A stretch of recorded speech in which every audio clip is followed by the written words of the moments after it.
let's start practicing.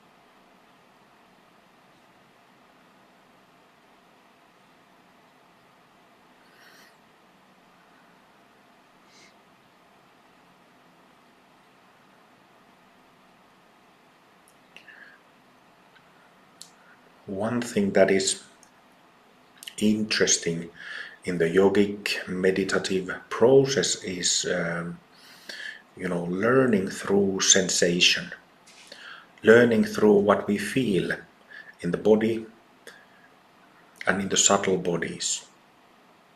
It's an interesting journey, this working with sensations and developing subtler and subtler perception of subtler and subtler sensations.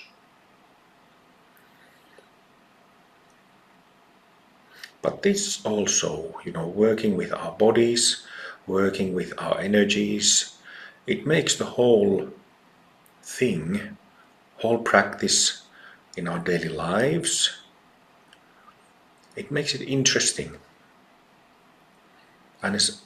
And especially, of course, when we, when we have tantric practices, guru yoga, deity yoga, visualizations, and so on, with the help of those techniques, sensations change. So we don't plateau with sensations, and therefore we don't plateau, which means the same as we don't plateau in our practice. If we kept feeling, sensing the same thing, then that would mean that we are stuck, we have plateaued in practice. But tantric practices, one of the gifts of tantric practices are that because the mantras, different practices, help us to go deeper and deeper and deeper throughout our subtle bodies, it also means that the practices make it possible for us to advance. If we have to have the readiness to work through what the practices then reveal to us and bring up to the surface, right?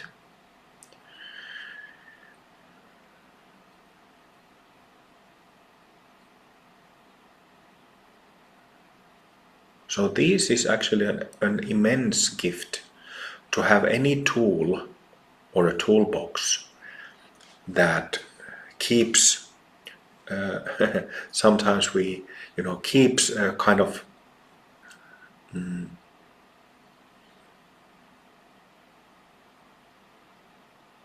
keeps revealing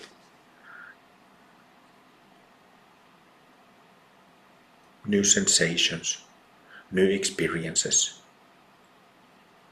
And that's the thing I have often said when teaching, that we can very easily speak of something like love and kindness. Everybody understands what love means, at least in some degree. Everybody can understand what kindness means.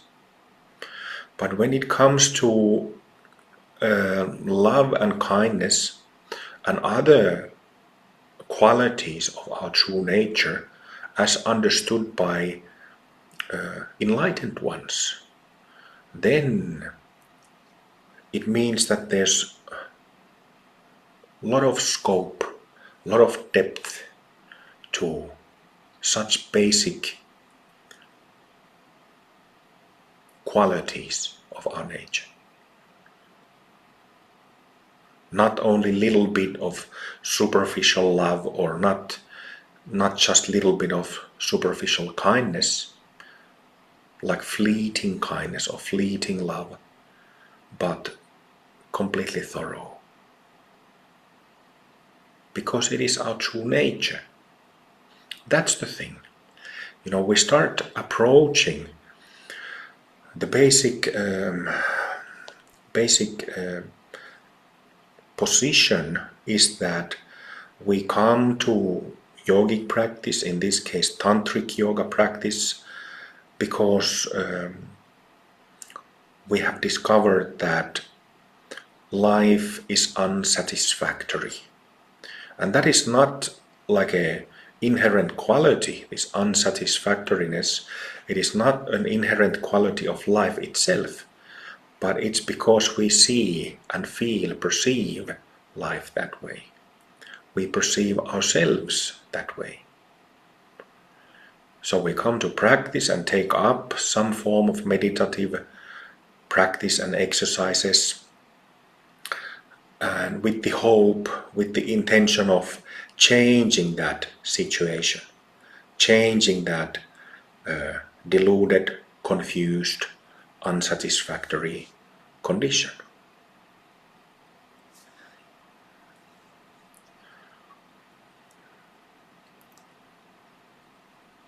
And then over time we work through all these things, the whole baggage that we have accumulated, collected unknowingly over time,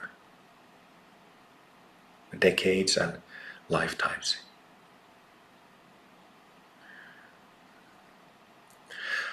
But it's exactly that gradual lessening of the baggage, which I'm kind of saying the same thing that I already said. It's the gradual lessening of the baggage, which in other words means that our experience of love, kindness, clarity, groundedness increases gradually. And because there is this gradual increasing, we learn through this. We learn about many things. We start seeing very ordinary basic things, thoughts, ideas, reactions, memories. We see them in different light and in different way. And because we see our minds in a different way, different light, this makes us see the world around us and people around us in a different light, different way. Right? And throughout this whole process, something as simple as love, kindness, and so on, all the qualities that our true nature has, become fuller and fuller and fuller and fuller and fuller. We grow out of these self-centered, selfish, self-deluded habits and patterns. We remove the extra. We remove the accumulated baggage. And what is left is our true nature and nothing else.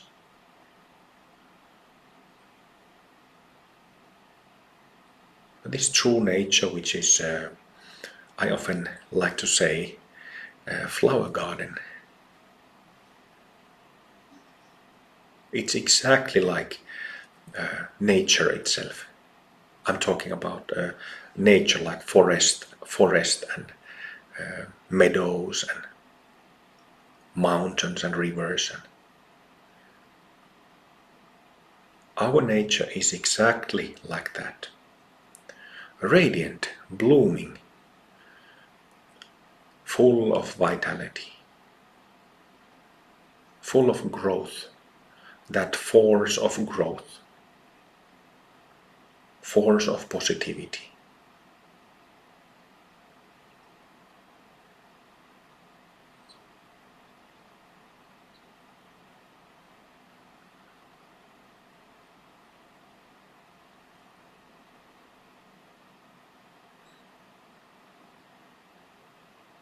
So it's very easy, and that's great, it's very easy to have an initial understanding that what we are trying to do with practices is to establish this original natural wakefulness, clarity, settledness, compassion, love, kindness.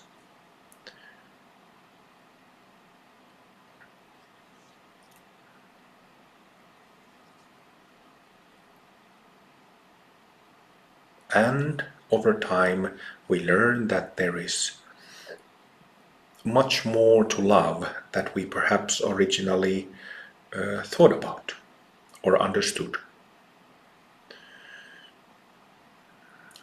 In Amrita Mandala, we have the 13 Bhumi model, which is the path map of the path of wisdom and clarity, which is just fantastic because you have, just like in our so-called causal body, there are these chakras, energy centers, and their vibratory areas. So any human being's causal body is split into these, has the same chakras, the so-called Bhumi chakras, and is therefore split into these layers, these 13 layers. This is inbuilt in every human body. Every man, every woman has that same system, no matter who or where they are. This is the genius of 13 Bhumi model, that it is literally universal. And what is interesting is that the process of awakening, as in the process of wisdom, prajna. In Buddhism we discuss emptiness meditation. In Hindu side we speak of like knowledge, jnana process. It follows a pattern. And this following of a pattern, that is also universal because of this, how the causal body is built. No exceptions, absolutely no exceptions to this rule. So, understanding, having such a path map, 13 Bhumi model, and understanding how it works is a major, major advantage.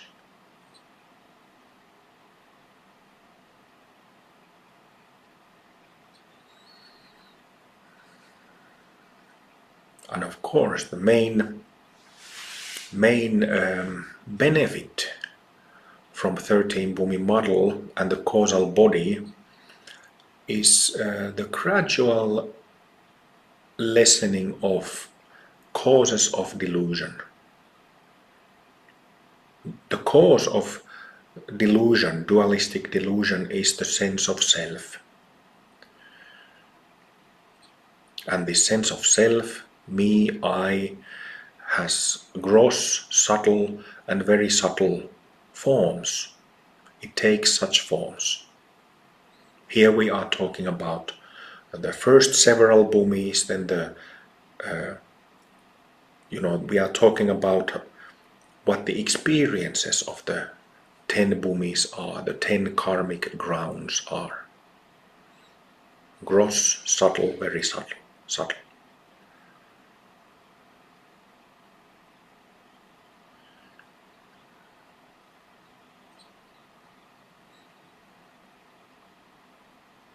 And there also, we can understand that when we gradually remove the causes of delusion from gross to subtle to very subtle, in other words, saying the same thing means that our clarity and the fullness of that clarity increases as we advance through the 13 Bhumi model.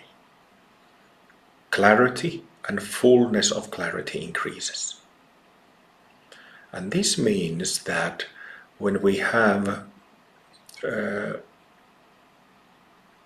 first of all, with each Bhumi opening, with each Bhumi event, there is the clarity increases in the mind, right? But then when we get to the 11th opening, there is a paradigm shift. Up to that point, we see only short glimpses of this effortless clarity. Only short glimpses of it. Can be just a few seconds long or 15 seconds long, something like that. But when you have the 11th awakening experience, there's a paradigm shift. And this effortless wakefulness becomes your default mode. It is simply there without you needing to go back to it or return it.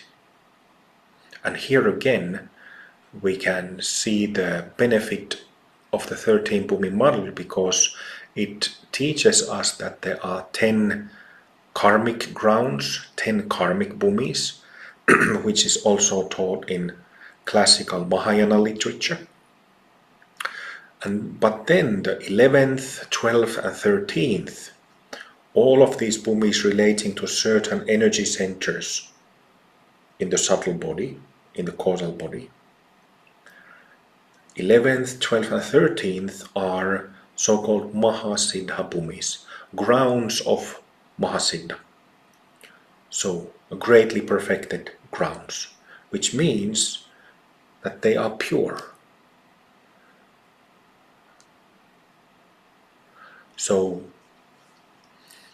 when the 11th opens, the reason why there's a paradigm shift is because we have then penetrated to this 11th Bhumi, which is the first Mahasiddha Bhumi. And that changes, has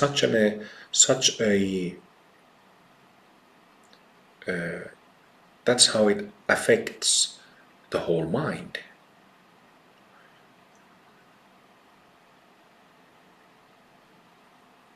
And then, like I said, I used the word default mode. Then,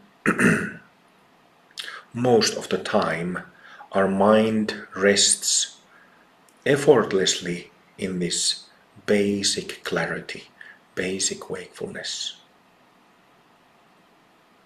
And this basic wakefulness, basic clarity, is the opposite of ignorance. It's the absence of ignorance. Ignorance here meaning, being deluded, buying into the notion and belief in separate self, me, I, buying into the notion of me, I, self. So when the 11th opens, there's a big shift there. So then you mostly have this wakefulness, clarity. And this wakefulness and clarity in both in Hinduism and Buddhism, they use a bit different term, but they refer to the same principle, that of wisdom or knowledge, pragya, jnana. That's when you start having this wisdom. Wisdom from clarity, wisdom from being sober. Not wisdom from having read 3,000 pages from books, some information acquired from books about pragya or jnana. No, not that. Not information, not thoughts, not concepts, but non-conceptual wakefulness. And recognizing, resting in that recognition of this wise wakefulness. This is wisdom. This is existential wisdom. The opposite of existential confusion, dukkha.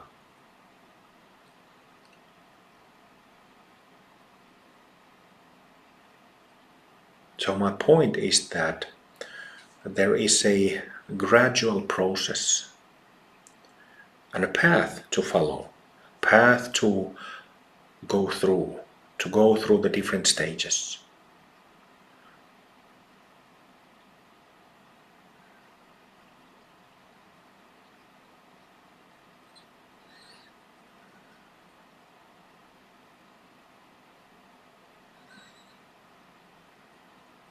The main practice for this in our method is Rainbow Body Yoga. Rainbow Body Yoga Light practiced with Guru Yoga Mantra, or Rainbow Body Yoga Standard practiced with deities.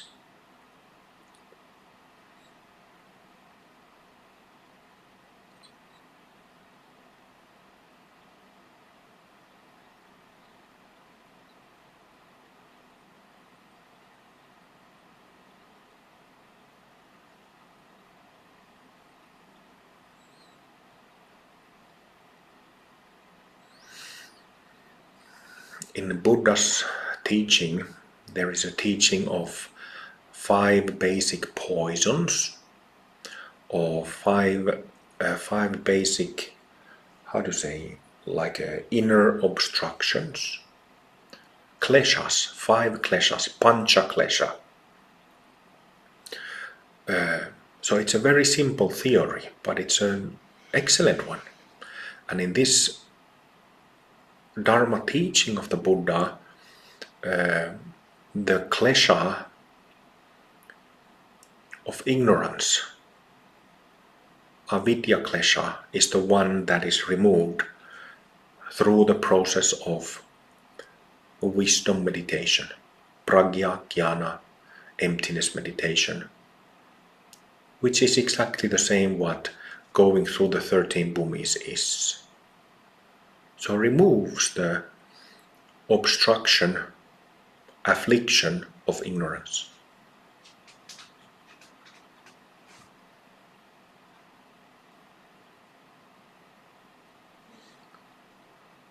So may each one of us be totally successful with this process, removing the avidya klesha, the affliction of ignorance, which is the most subtle and most fundamental cause of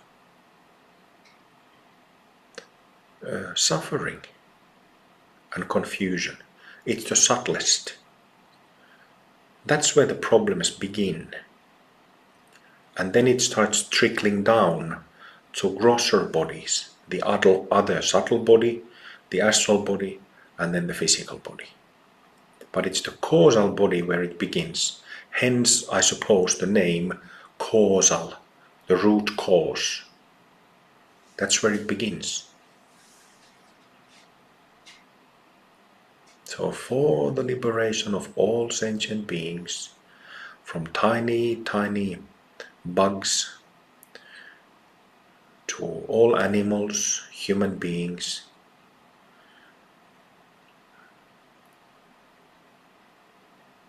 to life and beings in other forms, non-physical forms and physical forms. May all beings be so fortunate that they can recognize properly this clarity of their mind, this basic wakefulness. And may each one of us have the determination and the spirit of compassion that we follow through the whole process of the 13 bhumis, so that we can put an end to our own delusions, but also to help others to put an end to theirs. With care, with love, praying for the liberation, happiness, and sobriety of all beings.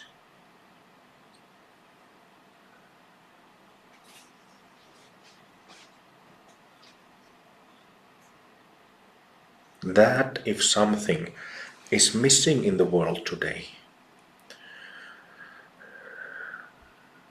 but this was much better when people had religious beliefs and went to churches and prayed, even when mechanically prayed. They were much sober.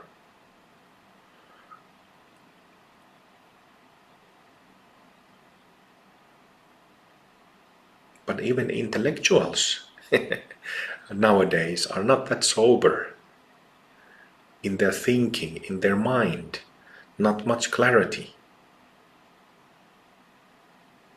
So may there be causes of this clarity increasing in the world.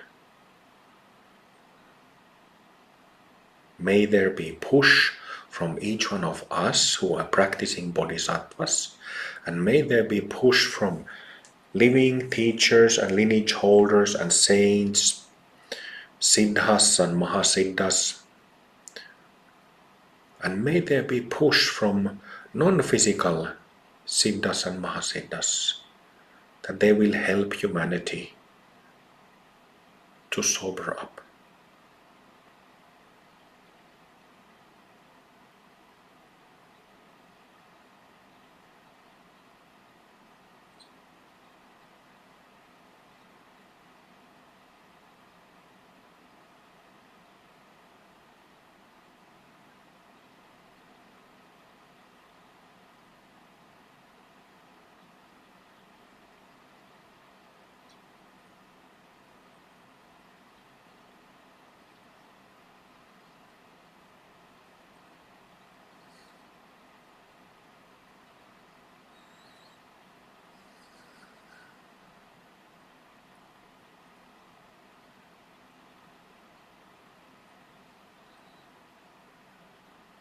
And then of course, as this bodhicitta, the heart mind of awakening is a really fundamental basic practice and teaching in Mahayana Dharma, which we practice. We as bodhisattvas who practice bodhicitta, who want to realize bodhicitta, it means that we practice for the benefit of all beings. We are concerned about the spiritual state and existential well-being of others. Right? So this is something that we have to understand and to exercise. Love, compassion, care, be caring instead of being, what is the opposite of caring, like ignoring.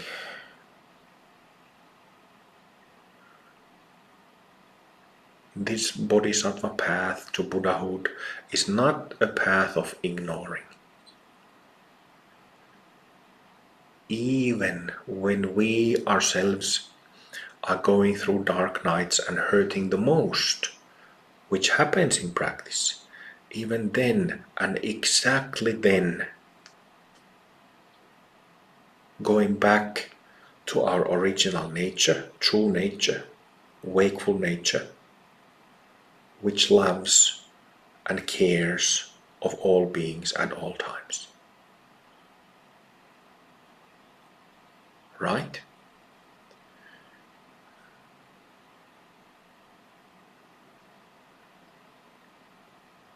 And that's a good practical exercise, that when we are most tired, fed up, pissed off, we just can't take it anymore. We just want to shut the door and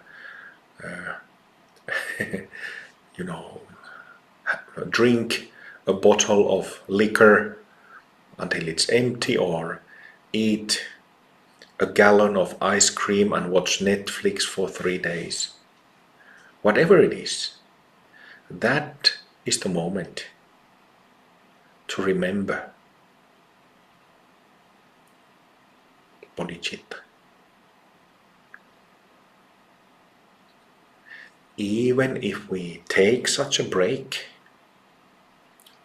what do you call it, like when watching many movies over a weekend, or kind of taking a break, but even taking that break, not taking a break from compassion, not forgetting the suffering of others, confusion of others, and what that confusion does in the world. This lack of sobriety, it does things in the world, right?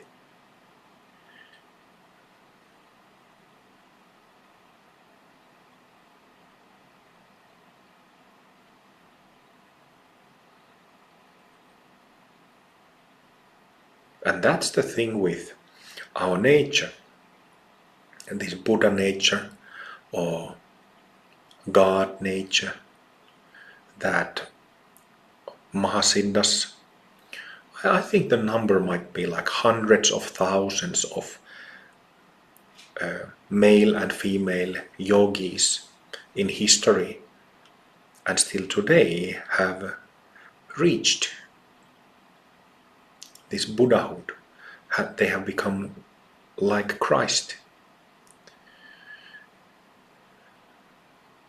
But that's the thing, it's becoming exactly like God. It's becoming exactly like Buddha. It's becoming a Mahasiddha. And the main how to say, defining characteristic of this is love and compassion. That we care. Mahasiddhas care. Not in a naive way, but in a mature way. The context here is Dharma and awakening. So being concerned, caring about the spiritual well-being of others. Humans, animals, nature, and so on.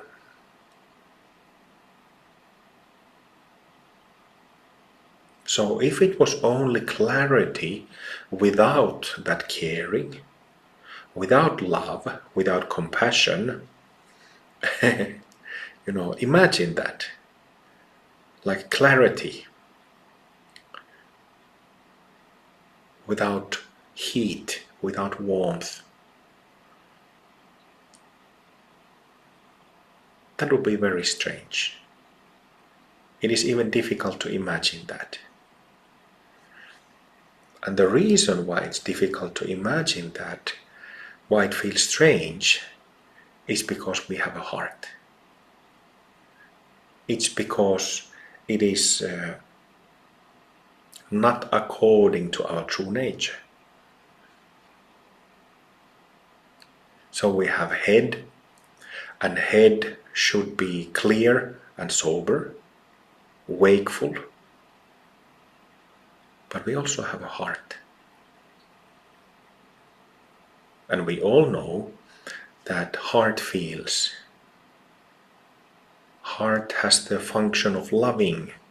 Heart has the function of being compassionate, caring.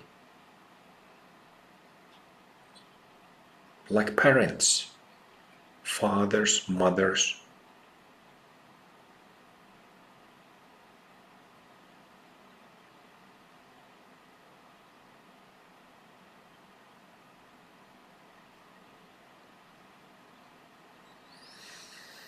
And what kind of love or compassion we are talking about? In our lives we experience all kinds of difficulties in relationships. Maybe we had abusive we experienced some form of abuse when we were kids or teenagers or young, with whoever that might have happened. Or we might experience something very nasty with, ex-spouses, ex-boyfriends, ex-girlfriends, ex-wives, ex-husbands. So these things happen in human relationships. Betrayals, very nasty things happen.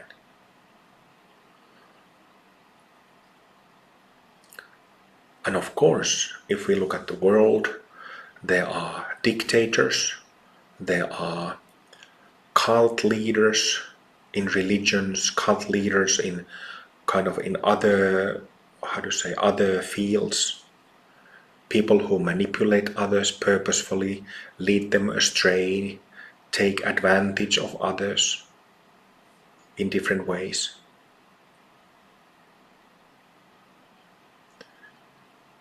So there is these bad things and evil things that happen in the world. People do bad and evil things.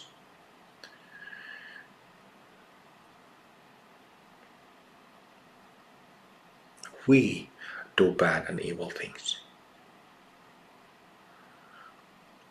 And of course there is karmic residual from such actions.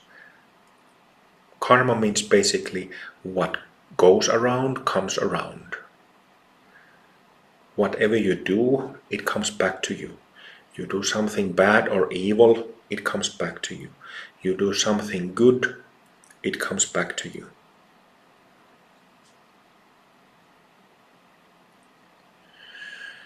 But even when there are murderers, rapists, child abusers, dictators, all the evil in the world, and people who commit such actions, they are still included together with everybody else in our love and compassion.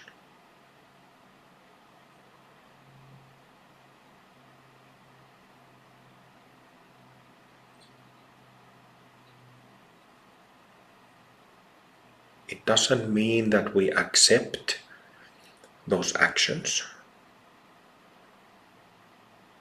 It doesn't mean that we are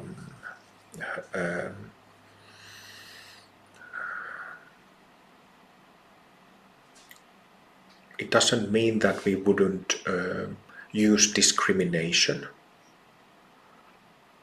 It doesn't mean that we would have like a blind love with pink glasses on our eyes.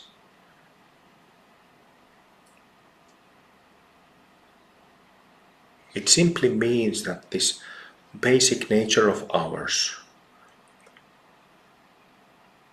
cares for all, has love, has compassion for all, and especially those who commit bad and evil actions. They are the most lost. It's a different question if they can be helped, and if they can be helped within which time frame. Might be 10,000 lives for a dictator or a murderer, but nevertheless, God loves. There is the limitless love of Buddha nature.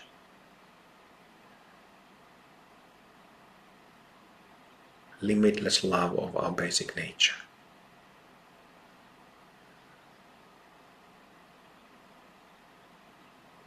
So may each one of us recognize and be filled with this love. with this kindness that we don't only have, but who we are, what we are.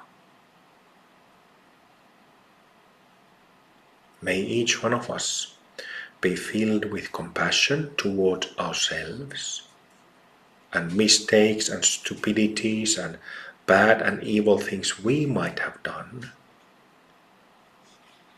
May we feel compassionate towards ourselves. May we forgive ourselves. And may we be compassionate and forgiving towards others. Everybody out there. Forgiving, but not necessarily forgetting. That's a very important point too.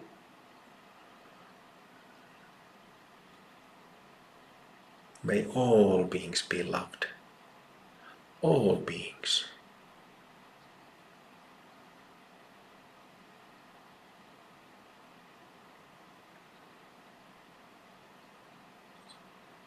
Because that's what they seek. That's what they're after.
It's excellent medicine, this love, this kindness.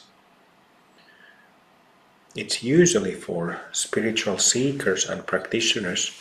It's the love and kindness that we didn't have, we didn't get, that we are seeking.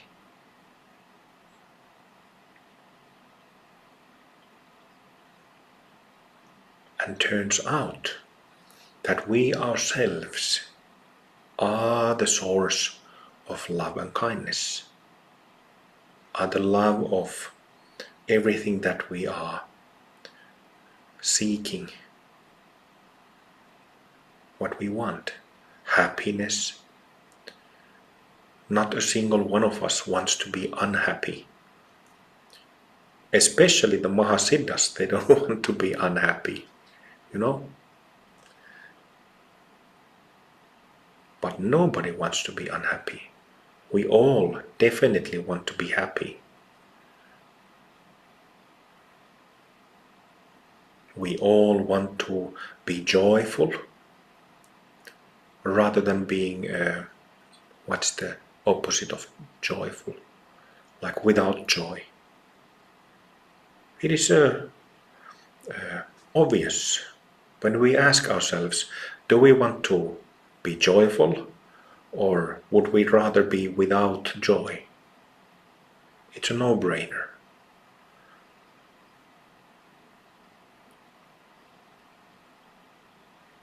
Right?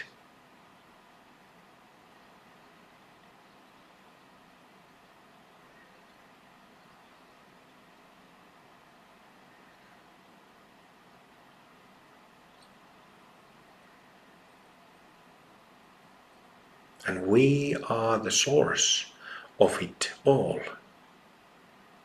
We are the source of bliss.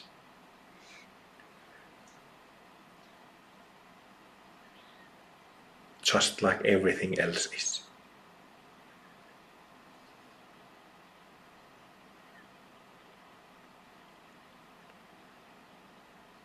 being blissful.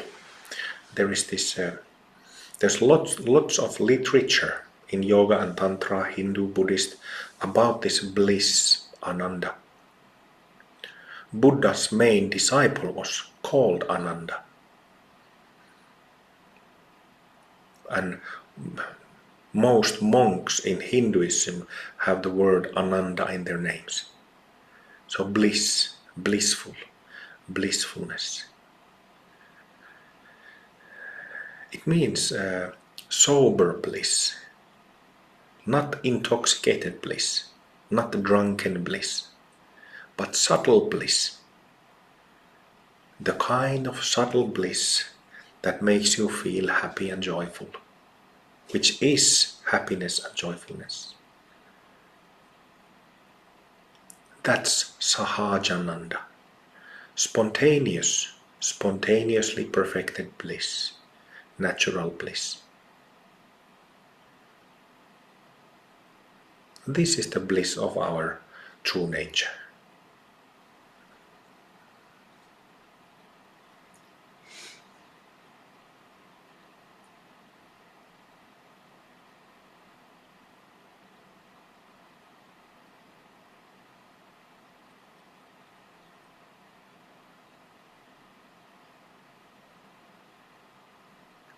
Whole body bliss, whole body love.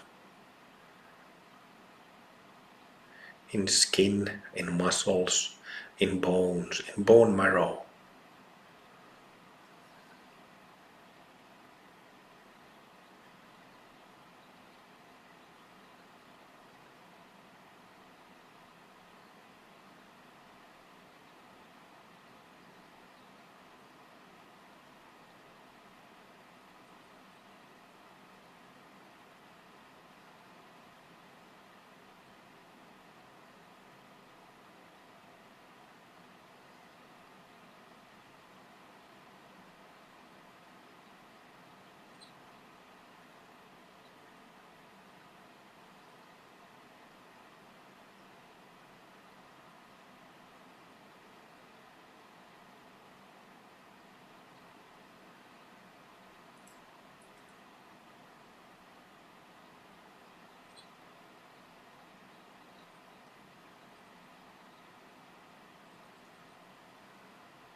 Whole body bliss, whole body love.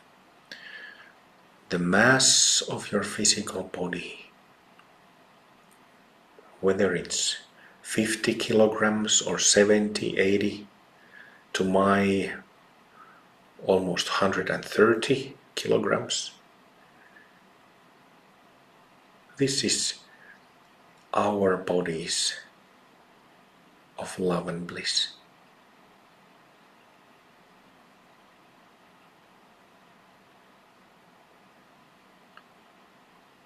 In Western culture, we have divided body and mind. Mind that is abstract, non-physical, and then physical body, which is physical. But actually, the physical body is, it is physical, but the physical body is also mind. Physical body is perfect expression of our basic nature, true nature. Perfect expression of God, Buddha nature. Perfect expression of it.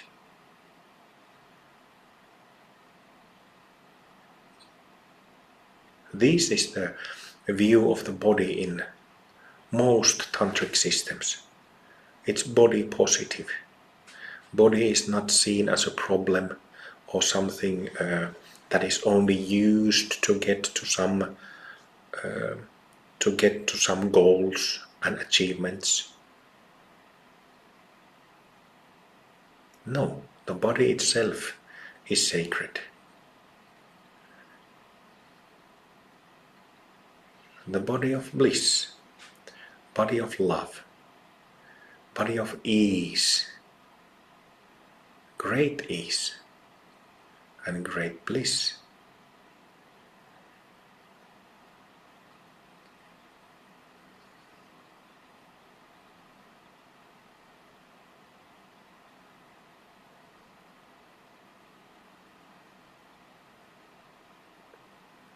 May our bodies be well composed.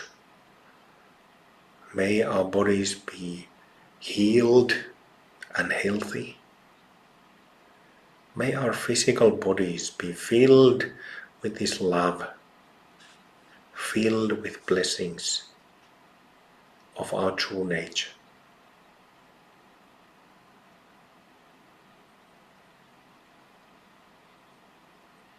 Muscles and bones filled with love.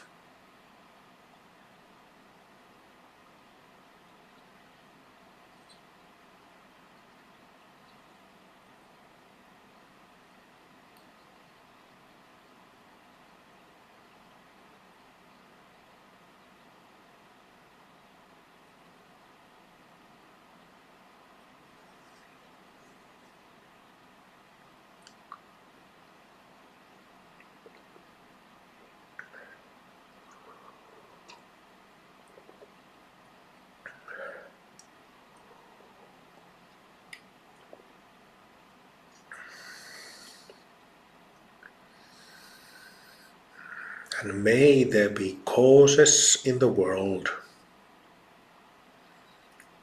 for people, for humanity to realize that our bodies are pure and sacred. That everybody's body is expression of love, expression of God, expression of good.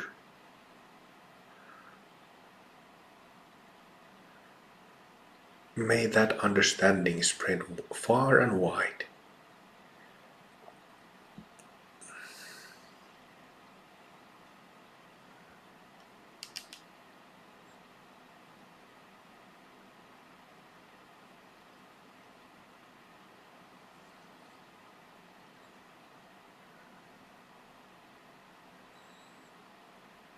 Whatever, if we have illnesses or pains, aches, something happening, some malfunctions happening in the physical body, may this true nature of ours, with its love, with its healing power, heal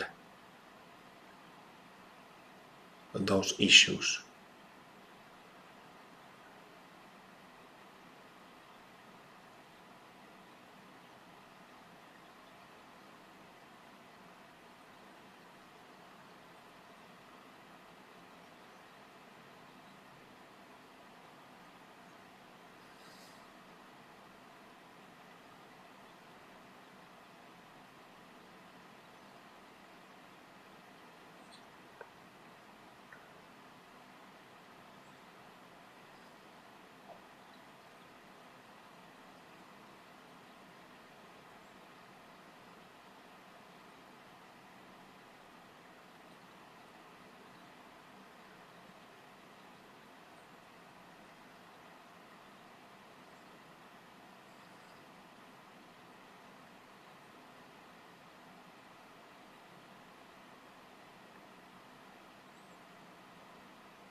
I said simple prayers when we started this session.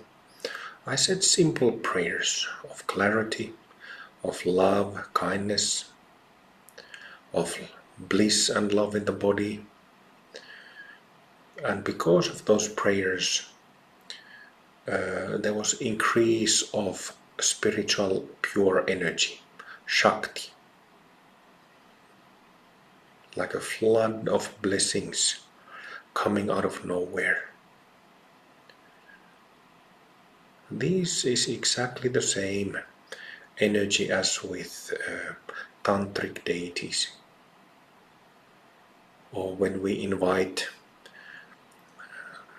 different Buddhas perhaps, like Amitabha Buddha or Avalokiteshvara or others, Vajrasattva. It's the same Shakti, same pure spiritual energy. And qualities, spiritual pure qualities, positive qualities.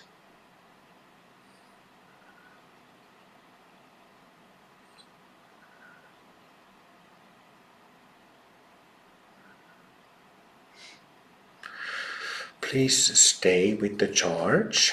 Let's lie down for a little bit.